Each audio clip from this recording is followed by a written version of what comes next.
আসসালামু আলাইকুম রহমতুল্লাহ। প্রিয় দর্শক, ইতিমধ্যে আমরা সামাজিক যোগাযোগ মাধ্যমে জানতে পেরেছি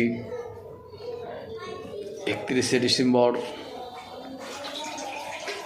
জাতীয় কেন্দ্রীয় শহীদ মিনারে বৈষম্য বিরোধী ছাত্র আন্দোলনের পক্ষ থেকে ঐতিহাসিক জুলাই অভ্যুত্থানের ঘোষণাপত্র পাঠ করা হবে।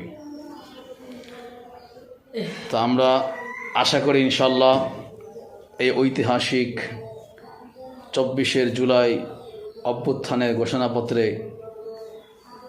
1971 সালের 72 যে সংবিধান রচিত হয়েছিল সেই সংবিধানের কবর রচিত হবে ইনশাল্লাহ। এবং এই ঘোষণাপত্রে বাংলাদেশের গণমানুষের আশা আকাঙ্ক্ষা এবং এদেশের সভ্যতা সংস্কৃতি এবং সংখ্যাগরিষ্ঠ মুসলমানের ধর্মীয় অধিকার নীতি আদর্শ ফুটে উঠবে এই আশা রাখি ইনশাআল্লাহ। তাই আমরা তাকিয়ে আছি ঐতিহাসিক জুলাই অভ্যুত্থানের ঘোষণাপত্রের দিকে।